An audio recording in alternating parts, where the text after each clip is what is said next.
Okay, we'll take one more question from the audience, Prasha. It's a generic question from Saira Mania. Can you briefly explain what is IUI and what are the advanced treatment options if available in IUI? Intrauterine insemination is what she's asking. Yes. Yeah, in some couples, even after having a normal sexual contact, even if the lady with the normal periods, they'll be not conceiving on their own.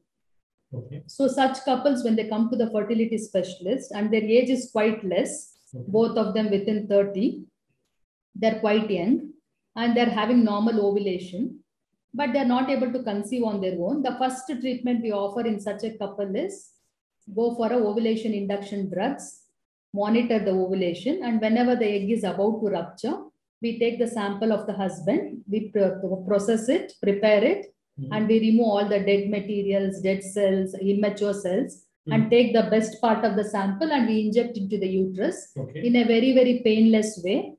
And within 5-10 minutes, they can resume their activities. No need of any bed rest or no need of any prolonged procedure in the hospital or no need of anesthesia. Simple procedure can be done easily in any clinics.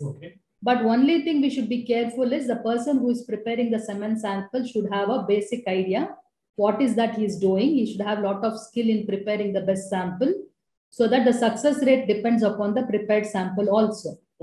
So I've seen many cases where they go to somewhere outside labs, which is not maintained in a good condition, where there is no quality control, quality assurance, and even the lab technician does not know much about the semen preparation.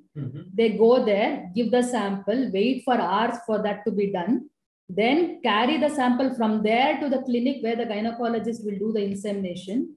So that proper chain is not maintained, the temperature control. And even when they come back to the hospital, the doctor will be very busy in her other practice or other OT procedures, and the sample will be lying there. And after many hours of the preparation, it gets injected into the uterus. Such cases will not get good success rates at all. As it is, IUI has only success rate of 12 to 15%, depending on the couple's history and the hormonal analysis. So if we do all these mistakes in between, not going to a proper lab, not getting inseminated in the right time, all this will compromise our success rates. So it should be done, the semen procedure should be done according to the semen analysis of the husband. So if the husband count is very normal, they just do a swim-up procedure.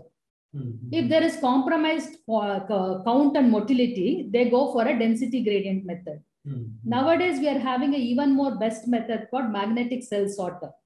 So we have seen many IUI success rate with MAX. So it's a specialized chamber where we get the best sperm sample because of the magnetic biodegradable magnets which is put inside. It takes away all the dead cells and the apoptotic sperm cells, gives us the best sample, and it gives a very good results because it fertilizes very well the oocyte.